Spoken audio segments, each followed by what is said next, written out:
trucks are possibly some of the best vehicles in the world.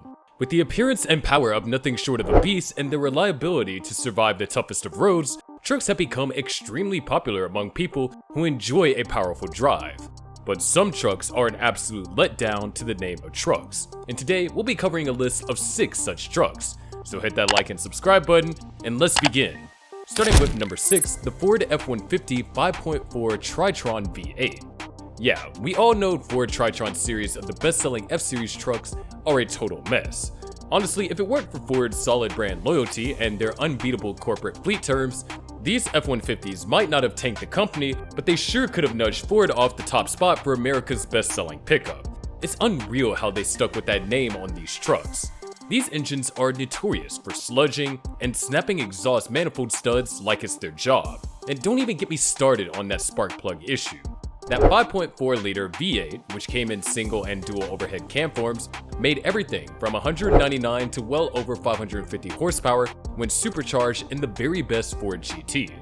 Although the engines in the Mustang and the GT are not the same, the 3-valve is quite notorious for oil sludging if one goes by the manufacturer's oil change guidelines. This causes the oil passages to plug up and creates extreme damage like failing camshaft phasers and worn out timing chains. Once plugged in, a full rebuild isn't even viable. You're pretty much stuck with a full engine replacement, which doesn't fix the original design flaw, meaning the new engine could suffer the same fate. And despite all the headaches, the F-150 is still as popular as ever. Luckily, the trucks that came after it are much improved, but talk about loyalty. And number 5 is the Ram 1500 EcoDiesel 3-liter V6. Now believe it or not, the Ram is a truck that has a turbulent history. I mean, until recently, it always trailed in sales when compared to rivals from GM and Ford. A big part of that comes down to the R word. Yes, reliability. Rams never built anything that holds a candle to the ones with the 3-liter EcoDiesel because when Chrysler wanted to plop a diesel into their 1500, they skipped their usual partner, Cummins, and teamed up with BM Motory instead. Now, Motory was just busy crafting a 3-liter V6 for GM off of some European Cadillac project when GM went bankrupt. It was then Fiat that came to supposedly save the day by swooping in, buying the design for a steal, and spoiler alert, it wasn't the best buy. The second generation, now a Fiat collab, launched in Rams and Jeeps in 2014, and get this, it became an overnight sensation, collecting this and that for awards in quality, satisfaction, fuel economy, and even finding itself enshrined on Ward's 10 best engine lists. Then things began sliding a bit south. It's been plagued with issues such as oil cooler failure, EGR cooler leaks, cam gear slippage, timing chain failures, and let's not forget the real doozies of contaminated engine blocks that end in complete and utter engine failure at surprisingly low mileage. Another case of bad luck? Yep, it happened to one of our good buddies. The engine failed, Chrysler replaced it, and guess what? The new one is leaking coolant into the oiling circuit. And then there's the emission scandal that was fixed with a software update, which only really succeeded in slashing fuel mileage, dampening performance, and making the throttle act like it was on a permanent coffee break. So, yeah, not great. Number 4, the Ford F-Series 6.0 and 6.4-liter Power Stroke V8. Okay, I gotta level with you guys, because this one takes the cake for one of the worst trucks to own on my list. You ask why? Well, that's because the 2003 through 2010 Ford Super Duty diesels are the stuff bad dreams are made of. Now, in their defense, if you bought one fresh off the lot and treated it like royalty, never so much as looked at a tuning kit and followed that service schedule like a devout disciple, then maybe, just maybe, you might get a passable grade. But come on, these are large, muscular, full-size pickups designed to be used. Anyways, that's not the point. It flunked the work hard test. Now listen up, I know there's going to be some diesel enthusiasts out there ready to shout about how amazing these engines are once they're bulletproofed. Here is the cold, hard truth.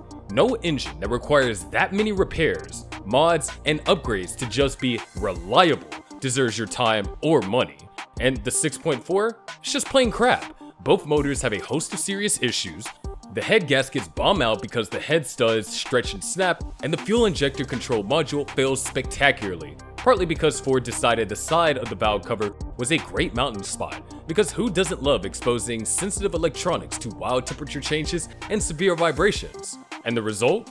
You could be left with a non-starting or rough-running mess thanks to the faulty glow plug controller. Oh, and yes, glow plugs, they do go out. the engine oil cooler fails and you get coolant crashing the oil party. The EGR cooler quits on you too, allowing some exhaust to mix with the coolant, and before you know it, you have symptoms of a failed head gasket, which could actually be failing anyways. Injectors quit, the high pressure oil pumps quits, the turbocharger quits, all big, all expensive quits, and to top it off, nothing cheap or easy to replace on these engines. They're downright disasters. I mean, kudos to Ford for learning their lesson with its replacement, the 6.7. Yikes, right? And number 3 is the Chevrolet Colorado or GMC Canyon 3.5 liter inline 5. When the Generals sharpened their pencils and got to work on a replacement for the much loved S10, it was a home run on the design team's part. The engineers? Not much. These trucks just self-destruct. If you ever want to see what it looks like when an accountant runs a car company, well, this is it. These trucks grapple with misfires that aren't easily fixed with a new spark plug or ignition coil. Instead, you might be dealing with failed fuel injectors or worn out valve seats. Got that valve seat problem? You're looking at a full cylinder head replacement, quite an affair with a timing chain engine. Maybe it's a happy coincidence then, since the cam phaser and chains and the timing probably need to be replaced anyways. It is mainly a problem of the early L52 engine, but don't cheer yet as they took out the same issues and issued the same engine into the LLR model with more power and supposed improvements. Still, the results have been spotty at best, with persisting problems in timing, oiling, and various electrical quirks. And personally, it's one I'd probably just avoid.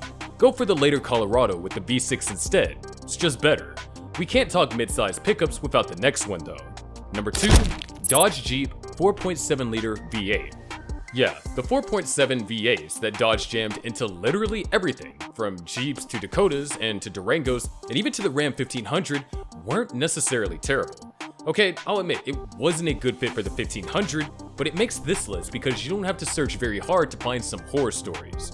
That said, the Dakota itself is probably my ideal pick if you need a small mid-sized pickup that won't break the bank, and you couldn't find a clean Ford Ranger. In our experience though, the 4.7 wasn't that bad. The interwebs share problems. These engines have their fair share of issues. Valve seats fall off and that can cause internal damage and misfires. The rocker's arms just fall off for no apparent reason sometimes. The lifters get noisy and if not sufficiently oiled, premature wear will set in. Not to mention the timing chain guide often breaks and can lead to very costly repairs. Despite these oddities, this 4.7 liter V8 was an extremely reliable engine for many and well suited for mid-sized pickups as in the Dakota. However, if you're looking for a very dependable vehicle, its maintenance and probable repairs may outweigh the good points. The engine's durability and performance are hit and miss, so if you're not fond of regularly maintaining your vehicle, this might be out of your line. Number 1. Toyota Tundra 5.7 liter V8. While the Toyota Tundra generally comes off as reliable and a robust vehicle, the 5.7 liter V8 has most definitely had its fair share of problems and dent to this reputation. Some of the major problems with the engine include excessive oil consumption, faulty fuel injectors, and problems related to the timing chain.